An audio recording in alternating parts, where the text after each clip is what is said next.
Хабарымызды жалғастырамыз. Оқушылар сарайында археология орталығы ашылды. Жергілікті жоғары оқу орнының бастамасымен ашылған орталықта елімізге белгілі ғалымдар теориялық және тәжірибелік сабақтар өткізеді. Ұйымдастырушылар жасөспірімдерді осы салаға тәрбиелеп, болашақ мамандарды тәрбиелеуді көздеп отыр. Шараның өзге де мақсат міндеттері қандай? Толығырақ тілшіміз тарқатсын.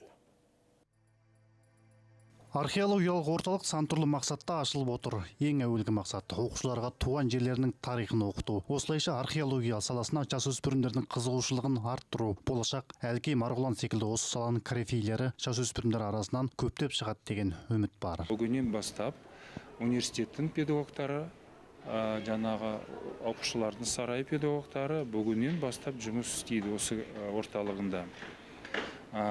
Теоретикалық жаңағы практикалық сабақтар өткізеді. Көктем, жазға қарай әрине осы орталығына келген баладар біздің студенттермен бірге барып экспедицияға қатысады. Орталықта елімізге белгілі ғалымдар сабақ жүргізеді. Өлкө тарихынан терең мағлұмат беріп, оқушыларды отансүйгіштікке баулиды. Ал жаз айларындағы қазба жұмыстары кезінде археологияның алғашқы әліппесін үйренуге мүмкіндік бар. Мәселе мынада. Біз жыл сайын қазба жұмыстарын жүргіземіз. Сол кезде адамдардың жетіспейтіндігін түсінеміз. Ал қызығушылығы жоқ адамдарды бұл жұмысқа әкелудің қажеті жоқ. Біз жасөспірімдерді осы салаға қызықтырғымыз келеді. Балалар өздеріне жаңа әлем ашып, ынтамен жұмыс істейді деп үміттенемін.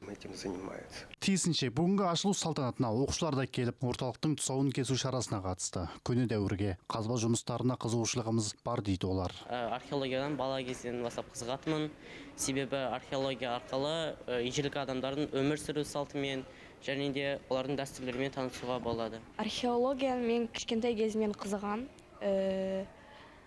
Көне заттарды қазып, оларды зерттеу мен үшін өте қызықты. Сол бүгінгі археология мектебінің ашылуы менің арманыма үлкен қадам. Сол сабақтарымыз өте қызықты өтеді деп сенем. Археология қиын іс, сондықтан бұл салаға баратын адамдар аз. Осы шара арқылы бұл олқылықтың орны толса деген мақсат та бар. Жанасыл Серікбол, Дәулет Қошқарбаев, Ертіс ақпарат.